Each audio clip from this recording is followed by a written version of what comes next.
Well,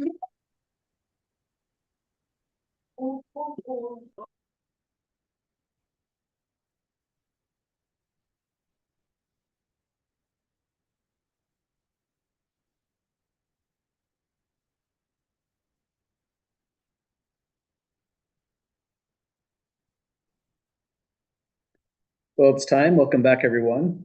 We're on Tuesday, so that means we're going to be about halfway done with the entire week already. Before you know it, we're going to be pretty far through the course. Sometimes these weeks seem to go kind of fast. But usually the way we'll start off class is just going over a quick set of announcements. Usually you'll see about where we're at. There'll be some doodles on the Canvas screen like you see here.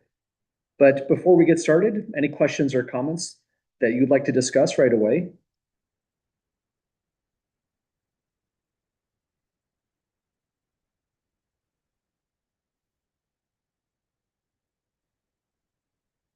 Okay, well, we talked about a lot of different things last class.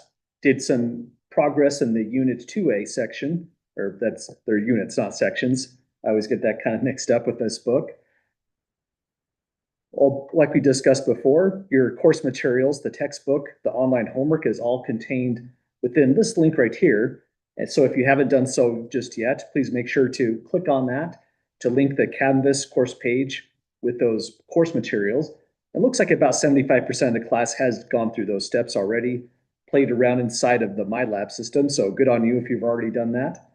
And if you're already, say, just joining the class for the first time, I noticed the roster's changed a little bit. You can see any past announcements by following this link here. And you can double check or view the very first lecture. Our goal is to have all the recorded lectures posted here as well. So today I want to go into the system one more time just to talk a little bit more about the experience of doing homework problems, solving homework, getting extra help, and that kind of thing. So that's where we're going to start. Well, you can use this link right here to access all of the homeworks. It's usually going to be used, I would say, to access the textbook.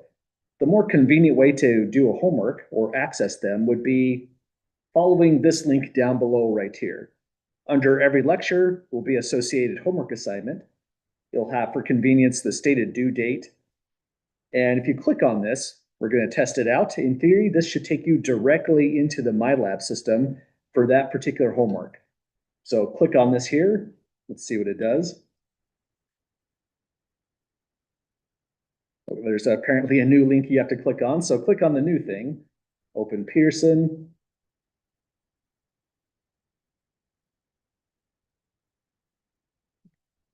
It's working hard. Let's hope it loads. And here it is. This section or unit 2A has quite a bit of problems, but a lot of them are going to be kind of to get everyone on the same page, review problems on fractions. So that's 12 problems altogether.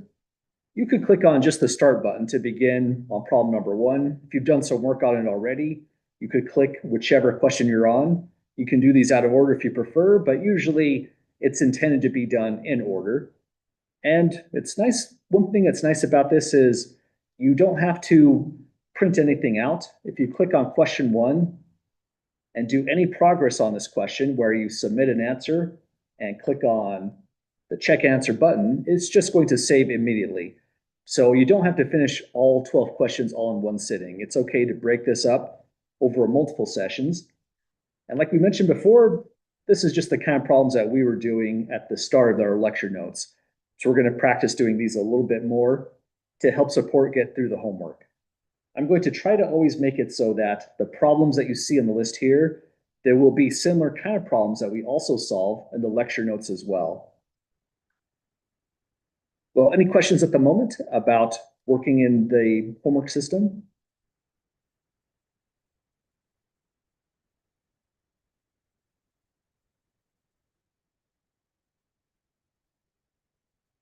Okay. Well, other things you can do is to get extra practice. If a problem seems a little bit weird, you can click on the Help Me Solve This button. You can click on View an Example. It'll show step by step working through the related problem. If you click on Get More Help, there's more things that pop up. The scientific calculator, in a way, that's kind of nice, but I would say try not to use that. I would recommend using your own calculator, the same one that you intend to bring in an exam setting, so that you're familiarizing yourself with your particular calculator. Using the one that's here and then suddenly sitting down on an exam and you have a calculator that you've maybe had very little practice on could be a really jarring feel. So I'd say probably don't use that right there. StatCrunch, I don't think it has any relevance to this class. But for Get More Help, the textbook is a pretty decent link to use. If you click on the textbook link here,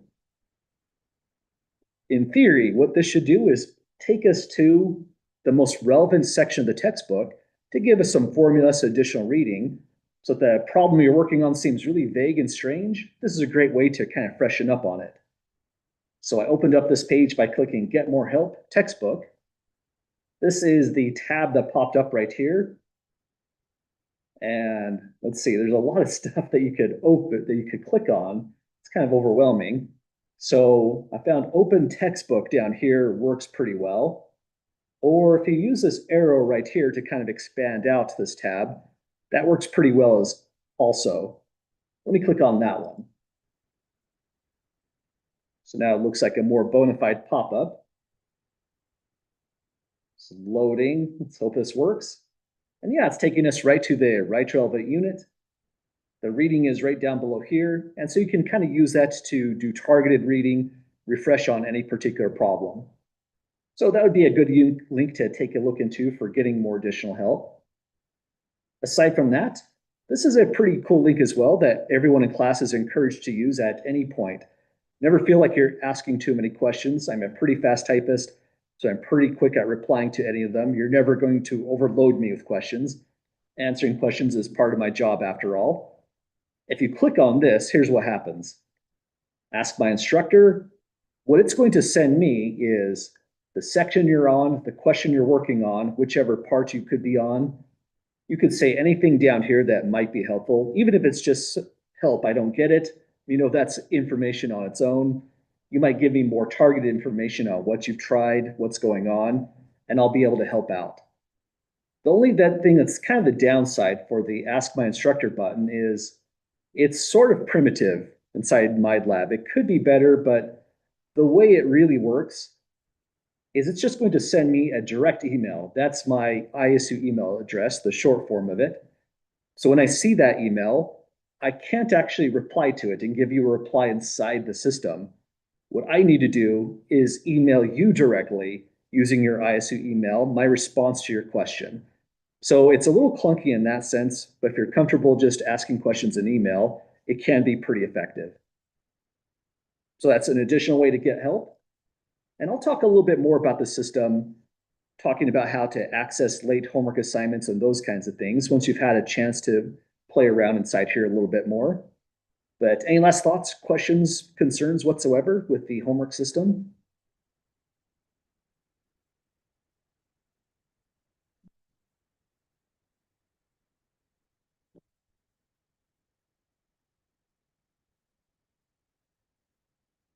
Okay, well, homework in this course is worth quite a lot. Let me refresh my memory. I'm teaching 3 classes and my syllabus is slightly different in every single one of them. But to refresh my memory, the MyLab homework system is worth 15% of our grade. So that's a decent chunk. If you're getting through the homework sections at about the same pace as you see the due dates come in, you're always considered fully caught up for the course. And that's really studying for the exams as well. I'm going to ask very similar kinds of questions that we've been doing in the lecture notes that you do in MyLab, similar to that, the ones that will be assigned in the quizzes. So staying caught up and current with all that information, coming to class, participating, really you're just preparing yourself for the exam. So let me close that out. And that's pretty much my end spiel for the homework system. If anything ever comes up, if there's anything that just seems weird, don't hesitate to ask about it. If there's a problem inside of MyLab that you'd like to discuss, you can always send an email, the Ask My Instructor button, or hop into the office hours on Zoom, or just ask about it at the start of class. Sometimes starting out with class with a weird looking problem in MyLab that just seems tough is helpful for everybody, so never hesitate to ask. So that's usually how I'll start off class, just going through the announcements, asking if anyone has any particular questions. Then we'll just delve into wherever we left off. We're currently in Unit 2A, and I guess we're about to start. Today, we're going to do the whole full class experience. We end at about 5:40. I'll try not to ever go past 5:40. We're all busy people. You might have another class after this one. I personally have another class at 6 o'clock, so I have to switch gears as well. But any last thoughts, comments before we jump back into Unit 2A?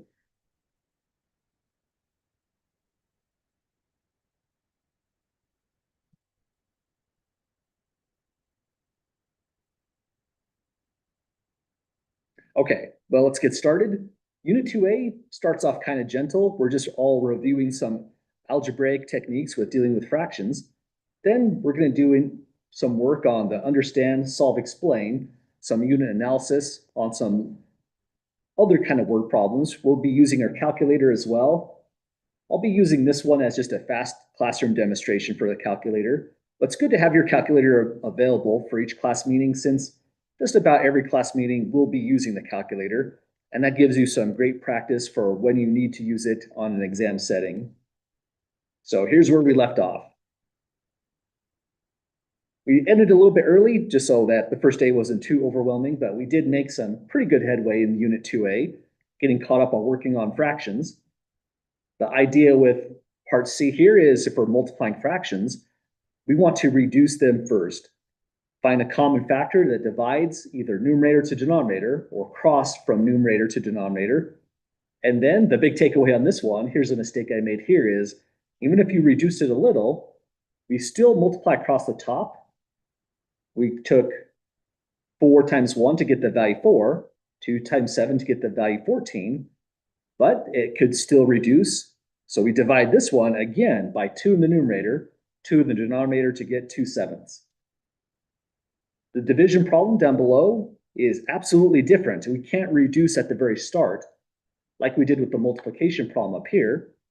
Instead, we have to use the technique of, for dividing fractions, what we're really doing is multiplying by the reciprocal of those fractions. So we flipped the 3/2, the reciprocal. We reduced them right here, and all that was left was 1 times 1 for the numerator, and then 3 times 3 for the denominator. So that's where the problem ends, right on this one. So that's our refresher for the day. We're going to move forward, do a couple more examples of division of fractions, move on to addition, subtraction fractions, and then get down to the main topic of this unit, which is understand, solve, explain, dealing with some word problems. Any questions at all with the refresher?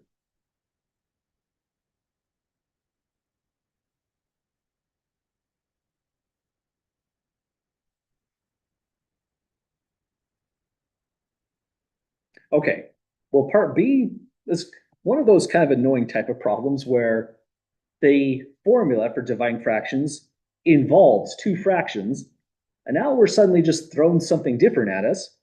But we saw this on example 1. The one way to resolve this kind of problem is you can just promote the integer -28 into a fraction. It's not required, but if it helps you to visualize the problem, it's a decent step to take. So before starting this one, we can rewrite 7/10 divided by -28 over 1. So we just rewrote -28.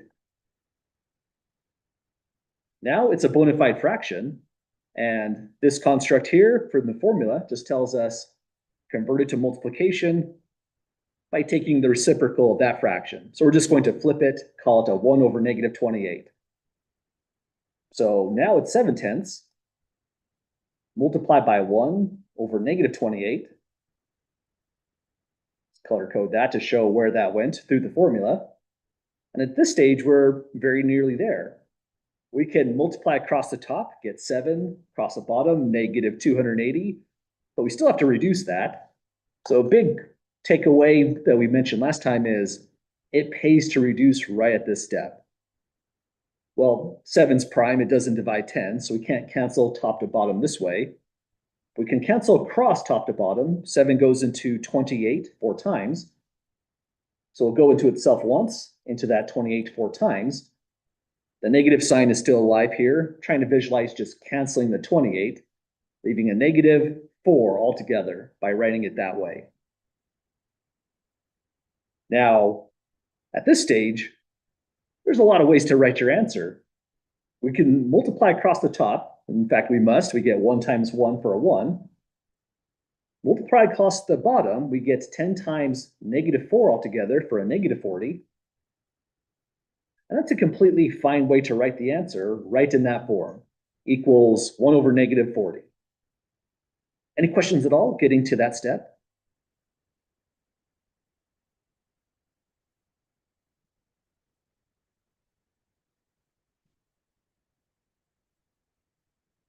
Okay, now one thing that's interesting about fraction arithmetic is there's lots of ways to write a equivalent correct answer.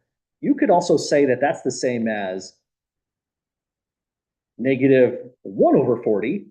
So the negative sign that's down here, it can in fact transport up into the numerator if you so chose, and you can write it that way.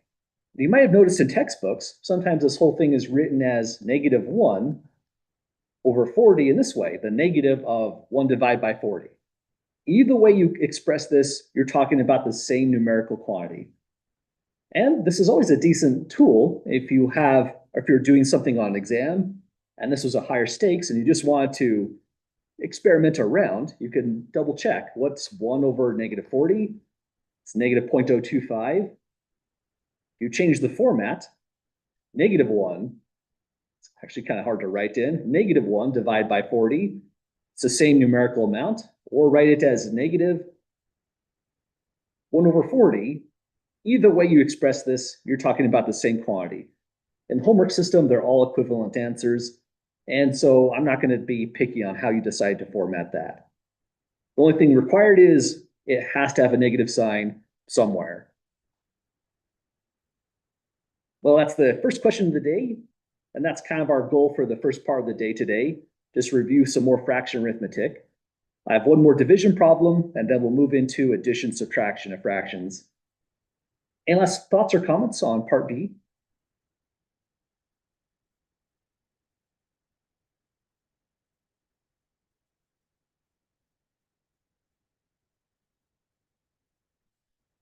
Okay, let's try out the next. Down below, this is the one where, kind of similar to example 1, the numbers are just a little bit more inconvenient, but it's the same kind of strategy. We mentioned before, but let's duplicate the comment. If you're taking a negative number divided by a negative number, the end result is positive, or in other words, negative signs when you're multiplying and dividing cancel in pairs. So these cancel. The negative in front here, the negative in front here. And now we can just reformat the answer as 21 over 30, no negative sign whatsoever. We're converting over to multiplication, so take the reciprocal of that fraction, ditch the negative sign, 5 over 7. So now we've taken the reciprocal, and same strategy as before, we just start canceling. And it's always a good idea to remind ourselves, you can multiply across the top. That would give you 105 altogether. Across the bottom is 210. But then you have to reduce the fraction 105 divided by 210. And in many situations, that's usually just more work. So instead, we reduce right here as it stands. This is my math class. Listen to what he said. Can't hear you. Listen. Sorry, say again, Diana? Huh? You can hear? Yeah, I could hear you. Oh, sorry. I'm so sorry. Oh, no worries. That must have been open mic. No worries. Other questions at the moment? Okay, and yeah, no worries. Sometimes open mics happen. We get through it. I've had weird things occur to me as well. Sometimes my phone has rang while I'm trying to get through a problem. Get a little bit embarrassed, but then we just move along. So the thing that pops out of me right away is definitely 5 divides into the 30. So 5 divides into itself going in once, into the 30 going in 6 times. Then, well, these are nice numbers in a real sense. 7 goes into 21 3 times. So it divides into itself once. Now the fraction here is just 1 over 1 for a glorified 1. Goes into 21 3 times. And we can keep dividing. 3 goes into 6 twice, but sometimes if you put too many cancellation marks, it starts looking like just chicken scratch is kind of hard to read. So it's not a bad idea to write this step, 3/6. But be careful, it's an easy mistake to make here. It still reduces. 3 goes into 6 twice, goes into itself once. So the end result of this is just 1/2.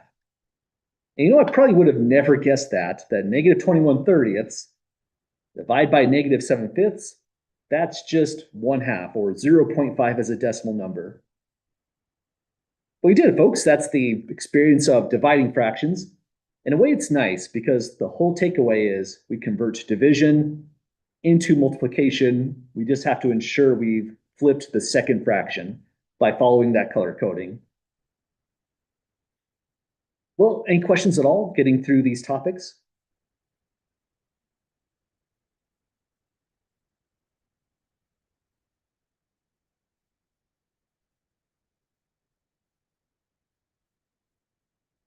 Okay, well, where all this is going towards now, addition and subtraction fractions. And these topics are going to be useful for us throughout the course. Again, it's kind of a gentle start, getting everyone on the same page with these ideas. We're not going to be continually and constantly adding and subtracting fractions, but just for the sake of a good refresher, this is going to be our last part of the review. 3 more questions, and here's the nice formula for the statement of adding or subtracting fractions. It says to add or subtract fractions with a common denominator, add or subtract across the numerators, and keep that common denominator. So this is, again, a weird formula because it tells you how to do things when everything is ideal when you have a common denominator. Down below here in this problem, the common denominator is C. So we add across the top because operations indicating adding the fractions. And keeping the common denominator just says write out whatever A plus B results in, divided by C once again. The only difference between the two formulas is if you go from addition to subtraction, then you just subtract across the numerator. Keep that common denominator C. C cannot be 0 since if we divide by 0, it's no longer a number. We just say undefined sometimes for short. And that's the whole statement of the formula. Well, that means some problems are really nice. Other problems we should take our time with and be careful with. And part A on example 3 is a nice warm-up problem. 21 and 21 is the same exact numerical value. It's automatically a common denominator. The operation between the fractions indicates an addition, so we just say 1/13 plus 1/21 plus 13/21 would give us altogether 14/21. So that's this step, adding across the numerator. We have to still simplify these, writing them in lowest terms, but that's the major concept so far. Next, seems like 7 divides a lot of stuff in this homework set, but 7 goes into 14 twice, 21 3 times. So the end result to this is 2/3. And even though it might seem kind of silly, it's never a bad idea to kind of have a picture in your mind. Imagine a pizza slice as thin as 1/21. That's really very tiny taste of that pizza. Adding together another pizza slice that is really large, 13/21. That's quite a lot of a slice of pizza, more than half. If you add them together, you're looking into 2/3 of that entire piece of pizza all at once. So that's a geometric way to visualize this whole process. So we'll do subtraction next, but any questions with the refresher here on part A?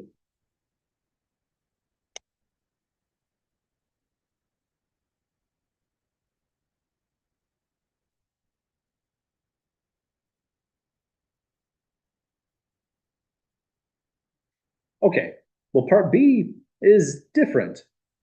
The denominators are different values, 12 and 4, so we don't have the common denominator immediately to start this out. And again, some people might be pretty fast and fluent with this kind of procedure. Good on you if so. Other people might need a bit of a refresher. So we'll break this down going slow, showing exactly how this works. First thing we should probably focus on is common denominator. When we say common denominator, other times what we really want is a least common denominator.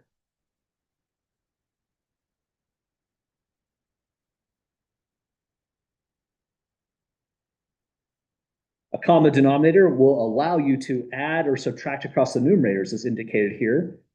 But the least common denominator will allow you to do that with the least amount of work. So that's why we emphasize least common denominator, or sometimes abbreviated as LCD if you prefer.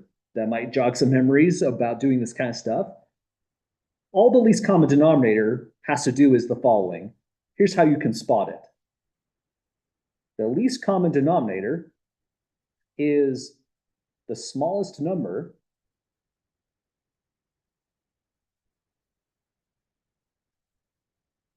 that all denominators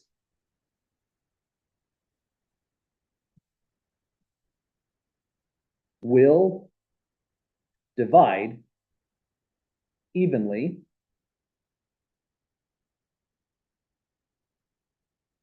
into. So when we say all denominators, we're talking about these two, the denominator 12 and 4. We need to find the smallest number such that both 12 and 4 will divide evenly into it. Has anyone spotted the least common denominator for this problem here?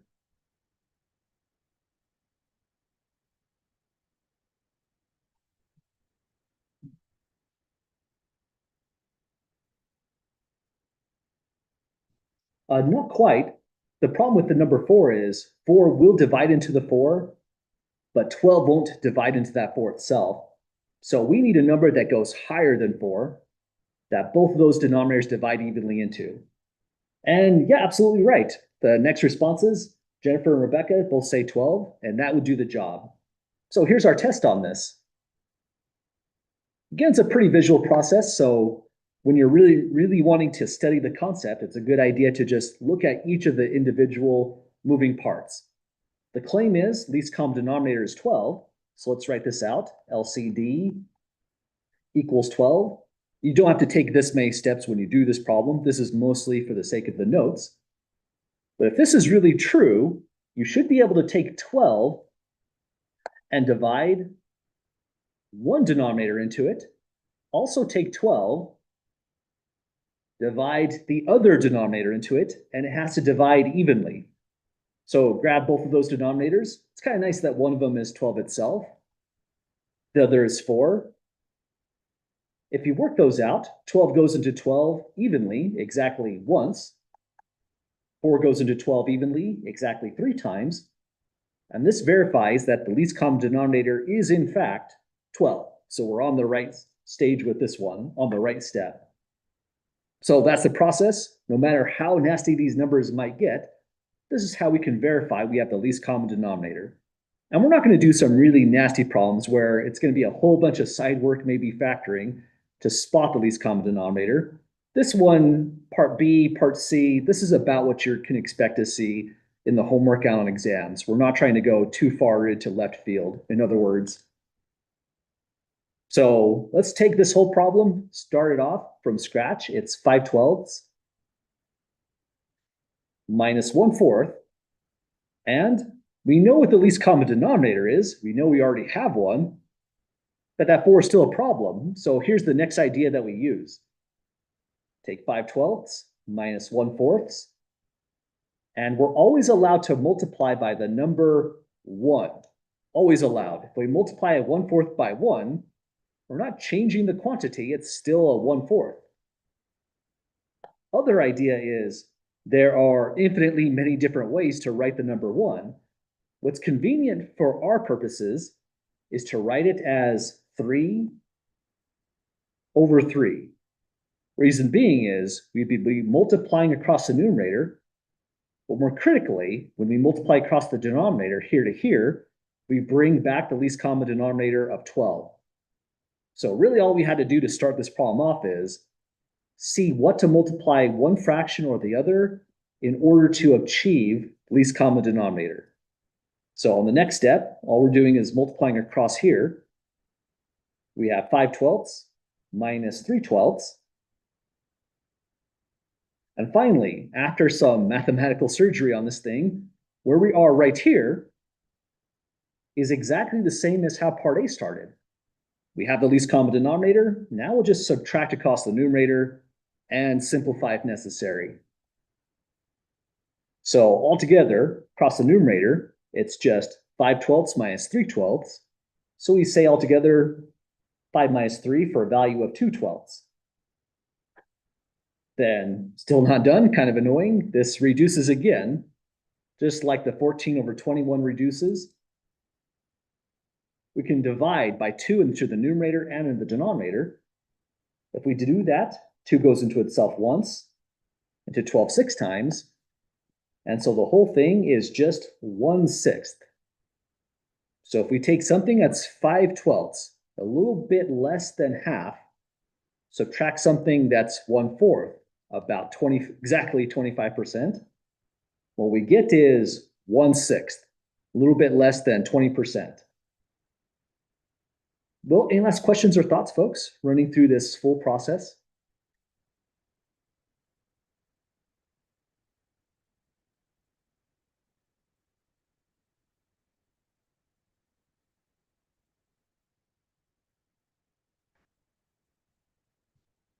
Okay, maybe some other takeaway points about this on writing down answers.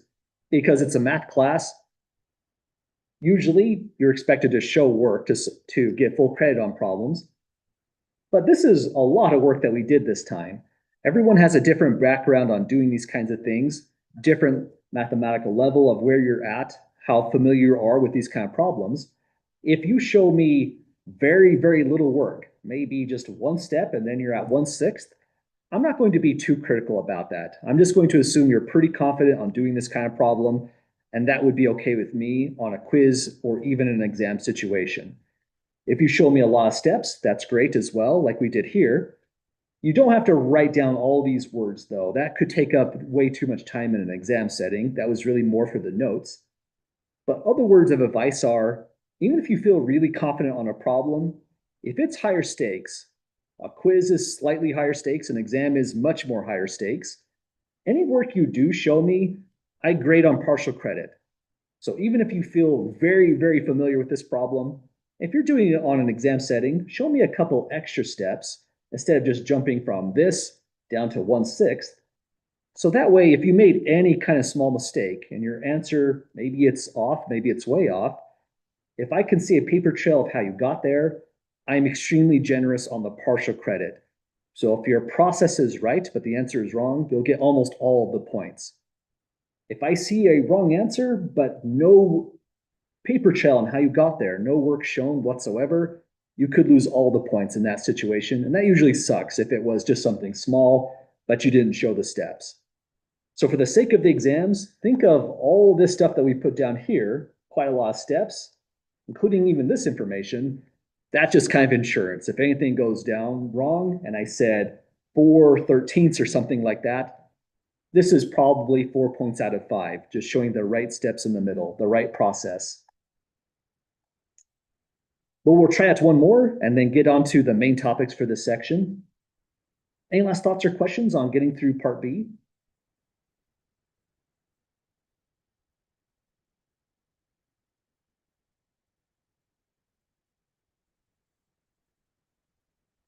Okay, well, part C is pretty similar, but it's the same kind of issue that we ran into on examples 1 and 2.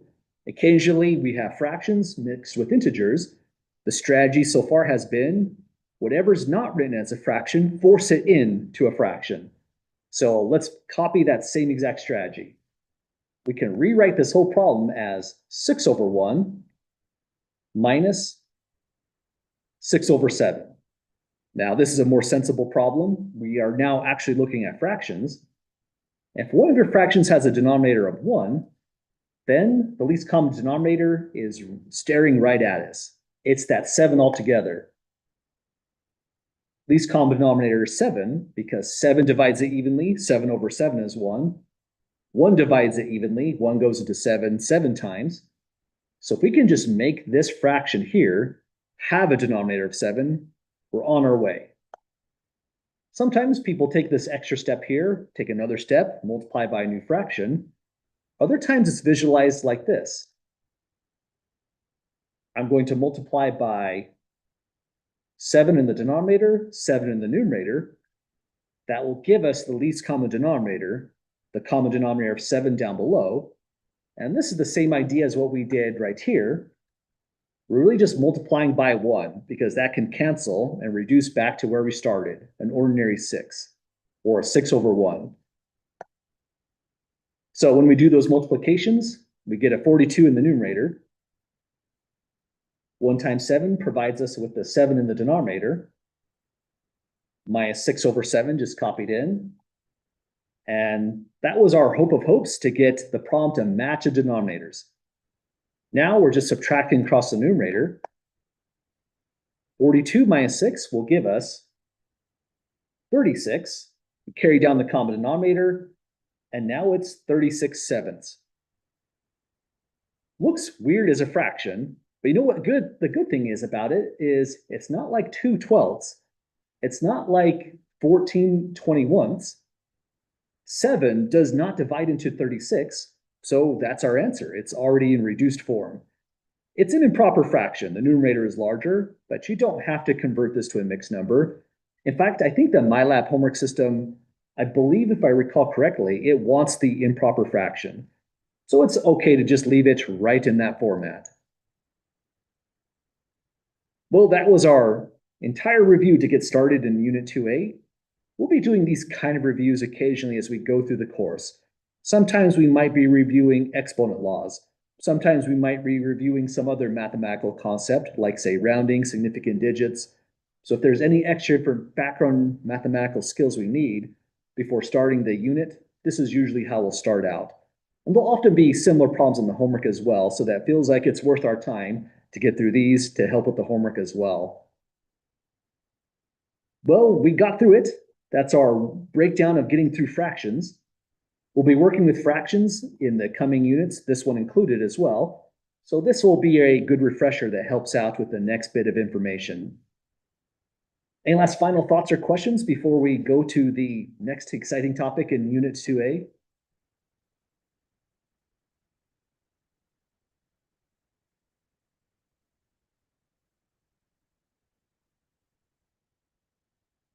Okay, let me zip to the top for just a moment, just to remind us what Chapter 2 is all about. Chapter 2 is about the topic of problem solving in general.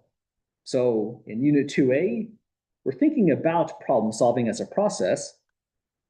The reading gives us a structure of understand, solve, and explain as a way to start breaking down problems. Our problems are going to start kind of small, simplistic, but as we go throughout the semester, more and more context enters our problems. And so this is a general nice process to start thinking about things, explaining them, figuring out what we have to solve for, communicating our results. So let's go down to the new problems. Oh, dang, we're not there yet. Sorry, forgot that. Before we get there, this is where I thought we were at. There's a couple more just review topics that we're going to take a look into. And then we'll get into the so-called 3-step problem solving, understand, solve, explain. But I forgot that there's these extra bit of information here. I even reviewed it today, still forgot. But you know, examples 4 and 5, they're not as bad as what we've done so far. Example 4 still works with fractions a little bit, but it's more about place value as the main new topic. Example 5, this is going to be more about rounding and just working with the calculator. So sorry we kind of built up the next topic, but we're not quite there yet. There's 2 more review topics, and we're ready to start off the Unit 2A in earnest. So for example 4, the goal is we have decimal numbers. We want to write each as a common fraction. By that, we mean fractions like these. That's kind of weird wording when they say common fraction. We also want them in simplest form. And so 4.5, the goal is to just write that in as a fraction. There's a nice definite process to this. If you're writing it as a fraction, you're wondering, what should be the numerator, what should be the denominator. And this is always a good starting point. Look at the place value that the number to the very far to the right ends in. This is 4.5, and 5 is in the tenths place. If we know you're in the tenths place, that immediately tells us we will be dividing by 10 to start this out. So the place value of tenths tells us to go here. Actually, let me change that color. That just looks funny. 5 is in the tenths place. So we form a denominator of 10. Then we take the entire digit, just as you see it, eliminate the decimal value, and write it into the numerator. And part A is really just a fast warm-up problem. You might be familiar with dividing by 10, just takes the decimal number, wherever it is. It's by the bright red dot right now, and moves it over one spot to the left. Or you could be experimenting, quick check. You'll notice you get the same exact numerical value. Oh, don't want to throw that away. So that's where we're at so far. It's now a common fraction, but we still need to reduce that fraction, so that's going to be our next step. Any questions or comments to this stage so far?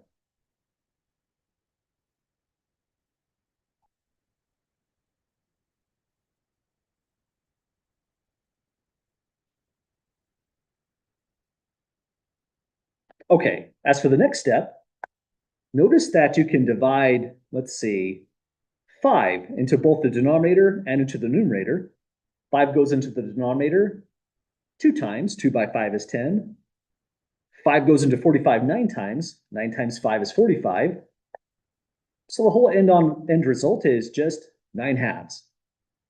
Now it's a fraction, or common fraction is how the wording was in the homework in the textbook. It's an improper fraction because the numerator is larger, but that's okay. That's the format we are going for. It's also in simplest form, so there's no further work to do. And double checking that numerical form, 9/2, is indeed where we started with, 4.5. So if you're doing these kind of problems on exams and you're just wanting to experiment a bit on the calculator, make sure you're on the right track. That's always considered appropriate and encouraged, like we are demonstrating here on Desmos. Well, we'll do this all over again on part B and then switch to the next example. This one, well, it's a little bit more annoying because the place value goes 3 places to the right. So the place values starts off in the tenths place, increases to the hundredths place where 5 is, increases again to the thousandths place where the 1 is. So now we have thousandths as our final place value where that 1 is. Let me highlight that 5 in the same way. So if we're in the thousandths position, that means we take the whole denominator and just divide it by 1,000. And like before, we take this whole number that we see in here, we drop the decimal number and right up above. If you wrote it in as 051, that's a little bit weird, but no harm done, except we usually wouldn't write 051, we would just write 51. There's a better, more typical way we would write to that particular integer. So we start writing where the first non-zero entry occurs. So this becomes 51 over 1,000. And now it's kind of a gamble. That could be reduced. It might not be reduced. It kind of depends. It all depends on if there's a number that divides both 51 and 1,000 at the same time. And this isn't always easy to determine. So here's one decent strategy to check if it can reduce. Take the number 51 and just form a factor tree. In other words, we're trying to find all prime numbers that divide into 51 so that we can tell if this fraction reduces at all. 2 certainly doesn't divide 51, but it looks like 3 will. We take 51, divide by 3, it goes in 17 times. So our factor tree is pretty short. It ends on these 2 branches. 3 is a prime number. 17 is a prime number. There are no integers between 1 and 17, excluding 1 and 17, that divides 17 evenly, so that makes it prime. 3 does not divide 1,000. We can double check if we want to be extra sure. So this is us being extra sure. 3 doesn't divide it evenly. It's a repeating decimal. Doesn't look like there's any way 17 would divide it either. It's a more nasty looking decimal as well, also repeating. So that tells us our work is done. 51 over 1,000 is already in reduced form. If we found a factor, maybe 2, for example, it wouldn't have been 51, but if we found a 2, or maybe a 20 here, that did divide 1,000, then we would have to reduce it further, like we've been doing on the prior problems. But there's an example just like this in the homework as well. If you have to take a decimal number, rewrite it into a fraction in lowest terms, then this is the process. So we're extending beyond fractions and now just looking at conversions between fractions and decimal numbers. And the next example is the same idea, but going backwards. We're going to go from the fraction into the decimal form, and this will be our final review problem topic. Any questions at all with parts A or B before we go to the next example?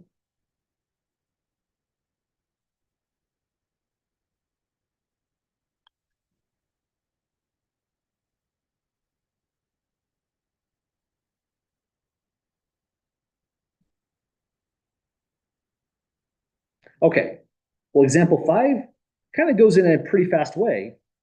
It says convert this into decimal form, and there's multiple strategies for doing that. You could say use long division, but that's a pretty tedious process. That's not something I would ask you to do in this class. If it feels like you're doing something extra tedious that we've never done in class, I don't think we're ever going to break out the long division algorithm. Then you really don't have to do it yourself either. There's probably going to be a shorter way. And this is really all it's to it. Pull out your calculator, take 5 divided by 8. Desmos it formats this way. I get the number 0.625. Let's just copy that down as we see it.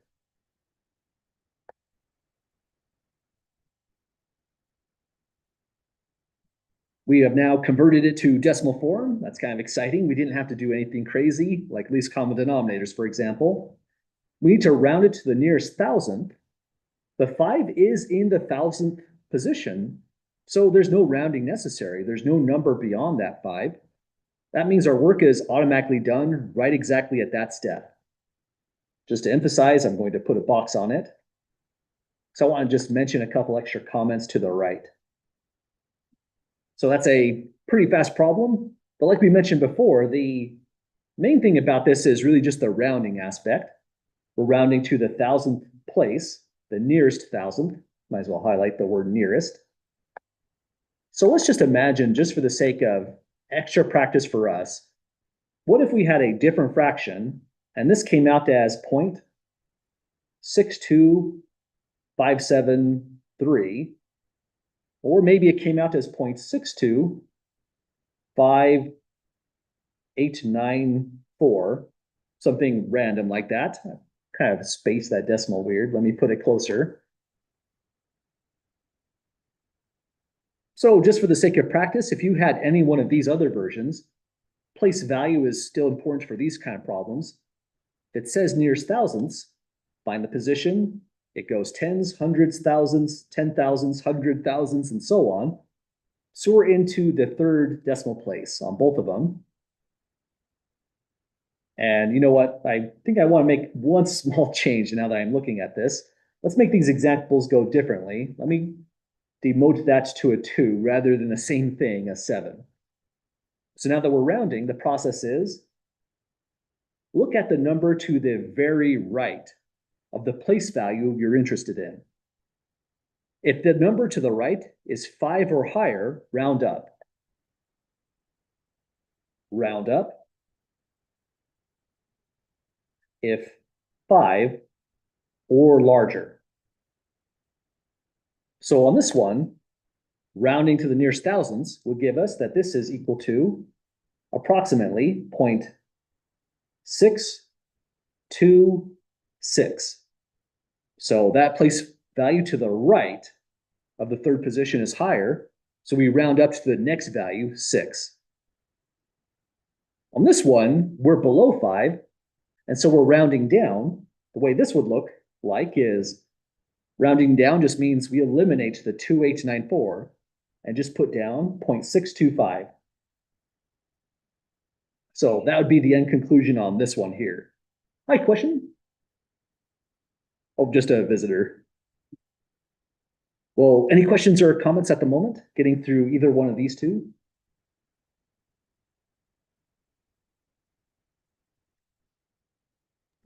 Yes, I have a question. Yeah. So, okay, so what if we don't have what if it's just 0.625 and we don't have the 7 or the 8 on either one? Gotcha.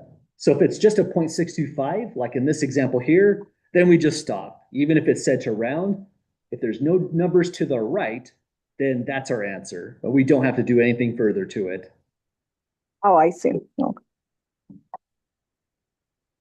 Other questions at the moment?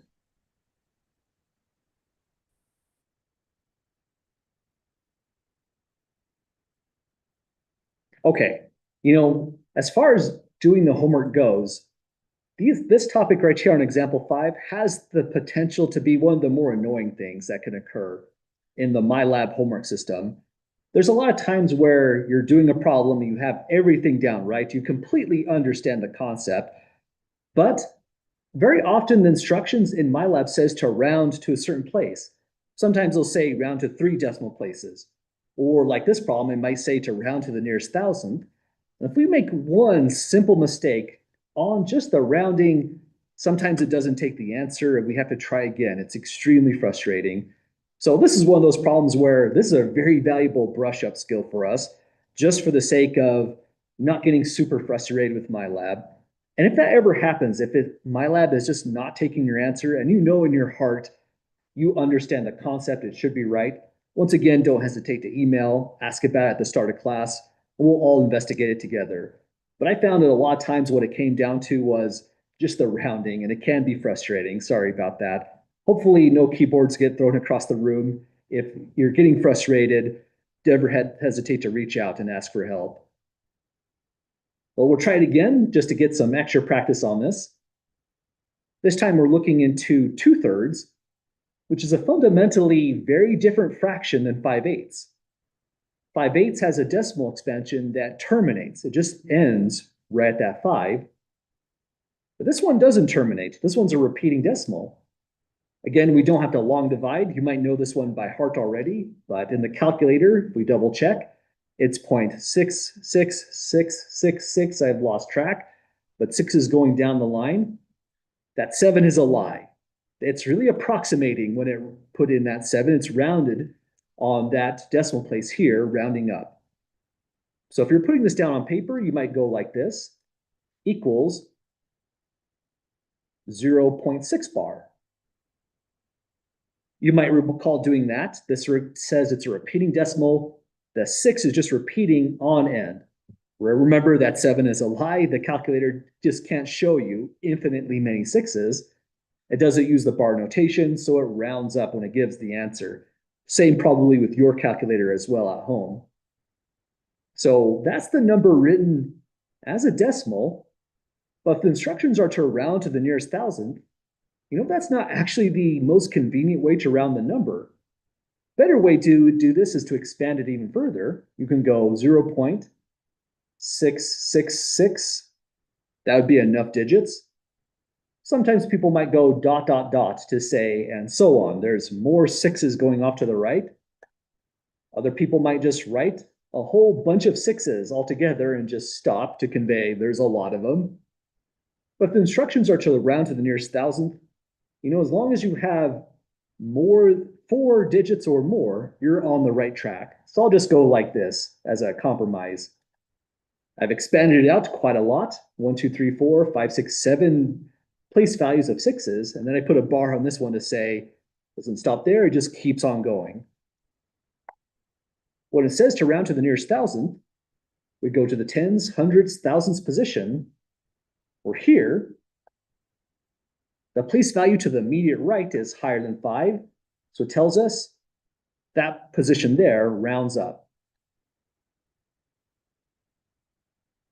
And so now this whole answer can now be approximated as 0.667.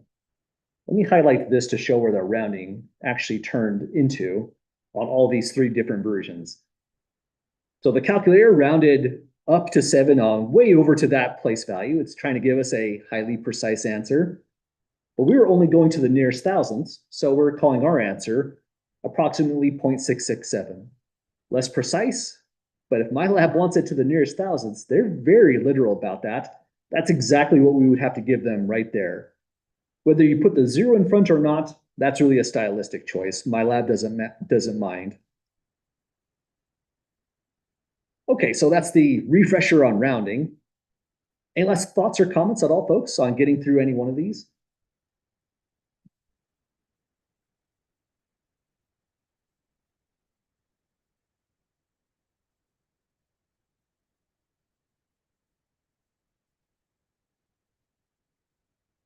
Okay, well, finally, now I know where we're at on the notes. I forgot about examples 4 and 5. But at this stage, we really are on the next set of problems. So the first problem set is 12 problems. A good amount of them is just this review kind of information like we're seeing here. For the next batch of problems, we're going to look into the problem solving strategy. These are going to be word problems, but they're going to be kept kind of short and sweet. As we go throughout the semester, weeks 10, 11, 12, there's going to be more and more context to the problem, a little bit more reading, but we're working our way towards those bigger kind of problems. So here's some definitions copied directly out of the textbook, retyped. When we say the units of any quantity, the units describe what the quantity is measuring or counting. Units could be time, seconds, minutes, hours, decades, millennia, and so on. It could be volume, cubic inches, cubic feet, cubic meters. It could be distance. We could be talking about inches, miles, kilometers, and so on. And the process of unit analysis is working with those particular units to solve whichever kind of problem that we're looking into. Let's pause on our thought and just get a feel for what kind of problems we're really trying to get into. Hang on, I have a Microsoft Word error there. Let me fix that. It says it's going to help us solve some problems working with unit analysis. The kind of problems that we'll be solving are things along the lines of calculating the total weight of water. If it's a 25 cubic feet of water we're looking into, so kind of a random problem there. Some of them are kind of fast, like for example, calculate the cost of 2.5 pounds, 2.5 pounds of apples at $1.89 a pound. And then they start getting a little bit more involved. For example, in a population of 250 million, there's an average of 500,000 deaths per year was their mortality rate per 100,000 people. Suddenly, when you're into example 11 or example 10, the problems start to feel a little bit larger. As we work through the course, they start to feel a little bit more involved. And this whole skill here of so-called unit analysis, this is something we will be doing really all semester long. There might be some sections here and there where we put it down for the moment, but careful unit analysis is going to be one of the major skills of this entire class.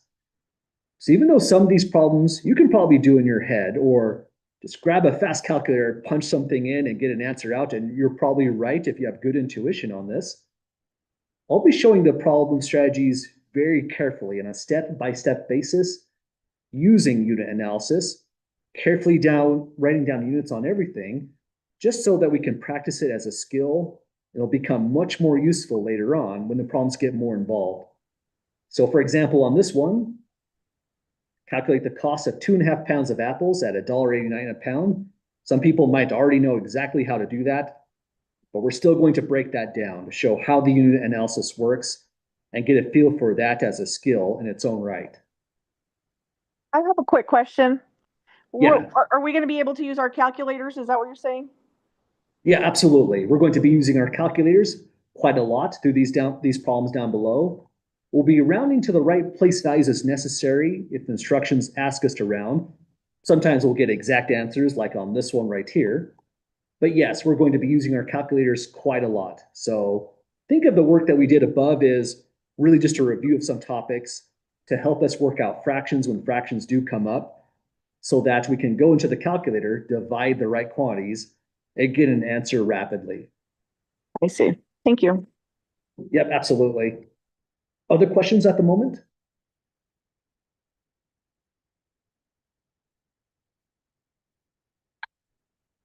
Okay, and if we buzz up to the top again, as far as approaches to problem solving, unit analysis itself is one of the fundamental skills. Unit 2A just focuses on understand, solve, and explain as a process.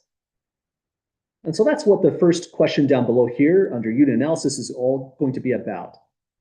I'm not going to ask a lot of questions that directly make you do this process. Let's just, whenever you're looking at a brand new problem, if you're not sure how to start it, where to begin, this is a good idea to come back to practice, to show how to start cracking open a problem and solving it from top to bottom. So we'll use it directly on example 6. Let's read through the context and go through parts A, B, and C, which is really just steps 1, step 2, step 3 of the problem solving strategy. So here's our scenario. We have a water tank that holds 25 cubic feet of water. So we don't know if this tank is a literal cube. We just know that's how much water it's going to hold. It could be a very, very large, say, fish tank, some kind of elaborate aquarium at a doctor's office. And if you're ever become a very wealthy dentist or something along those lines, maybe you want a gigantic aquarium. But the first thing you want to address is, can you install this in your office? Is the floor going to just collapse and cause a catastrophic failure? That could be a lot of really nasty insurance claims against you. So the question here is, if you're going to be dealing with 25 cubic feet of water, how much is this going to weigh? Well, that's an awfully good question. And if this was the entire question on exam, that's a super unfair question. I have to give you some background information. I don't expect you to answer a question that looks like that. So sometimes when you're doing a question on, say, a quiz or an exam setting or a problem in my lab, information is included. To make the question fair, I would use the fact that 1 feet cube or 1 cubic feet of water weighs 62.4 pounds. So that's an approximate value, but we're going to use that in our entire computation. So that's the setup of the problem. Part A is not asking us to solve it altogether. The question's right here, how much does the water weigh? Part A is just asking, what are we trying to even solve for? One way to answer that is, for the unknown, it's going to be the weight of the water in pounds. In pounds, because we're given 1 cubic feet. If you gave me an answer in grams, you'd have to do a conversion. That'd be really weird, but I would accept that on an exam. But if you're given pounds, I should be looking at right there for pounds, then we're expecting an answer in pounds as well. So that's really just step 1. Understanding the problem is, in part, knowing what you're solving for in the very first place, what your answer should even look like. And so that's one way to answer part A. We're just going for the weight of the water in that particular unit. So let's call this step 1. Understanding the problem. Any questions about what we did in part A?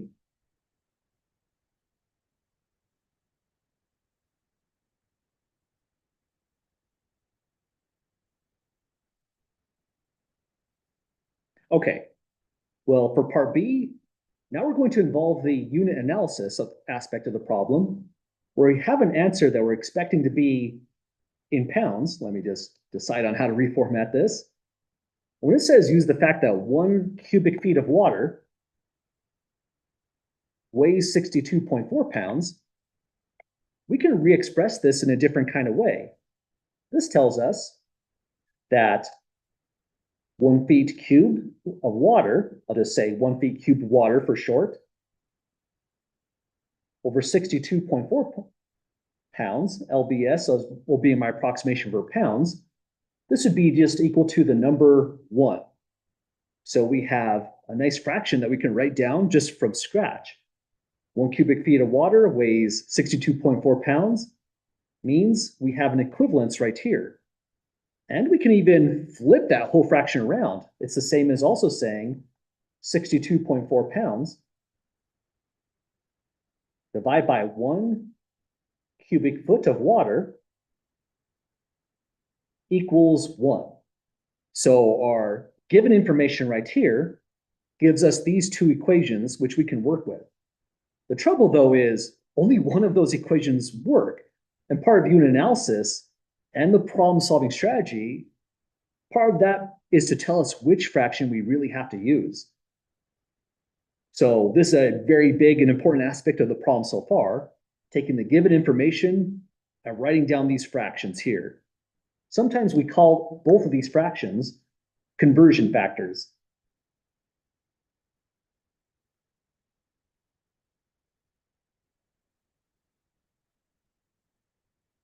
Well, let's go back to the overall question. Part A was to understand the problem. We understood it as we're trying to find the weight of the water in pounds. And they told us that there's 25 cubic feet of water we're dealing with. Part B is calculate the total weight and give the correct unit. And that's just the second strategy. Now that we know what we're going for, weight of the water in pounds, step 2 is solve the problem, give the answer. So we're now on step 2. The way I would start off step 2 is take the volume we're dealing with, 25 cubic feet. I'll write that as 25 feet cubed. Instead of saying of water, I'll just say water briefly. We need to know how that weighs. But if we multiply this by the right conversion factor, we'll get its weight. So one of them will work, one of them will not work. But one strategy here is, if you want an answer in pounds, you need to pick the conversion factor that has pounds in the numerator. So we're going to take this number right here and use that major strategy that we discussed from before in our review above. You can always multiply a quantity by the number 1, and you're not changing that quantity. But we will change the unit. These are the numbers 1 here and here. But if we want to get water out of the picture, pounds into the answer, we need that conversion factor. So let's focus on this one. We're multiplying really by the number 1, so we're not changing anything. We're changing the unit for sure. It'll be 62.4 pounds divided by 1 cubic feet of water. Now, part of our work on fractions, its purpose was whether they're 2's that we're canceling from one fraction to the other, or 5's and so on, or if they're entire units, you can still cancel from the numerator into the denominator. So you can cancel that entire unit as if it was a number, just like the fractions we were practicing on above. That's one of the major takeaways of why we were dealing with those fractions. What's left behind is pounds. And now it tells us the answer to this problem was not to divide by 62.4. It was really to multiply by 62.4. That's what unit analysis provides to us. It tells us the right way we should be going, division over multiplication or vice versa. Then we just take our calculator out at this stage, take 25 times the 62.4, comes out as a nice even number, 1560.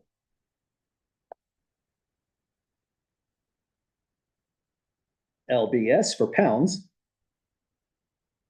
And we have now calculated the total weight and gave the correct unit. So that's the process of unit analysis. As a skill, we'll be using it a lot throughout the course. Sometimes it's not clear which factor we're using, whether we're multiplying or dividing, but as a process, unit analysis always goes the same.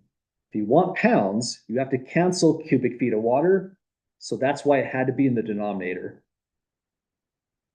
Well, sorry, we're kind of at the less than half of a minute. I thought we'd have time to finish this one, but we're not trying to race through any one of these questions. When we come back on Thursday, we'll go to the step 3 and give a practical interpretation of the result. But any last final thoughts or questions at all, folks, on getting through this first problem here?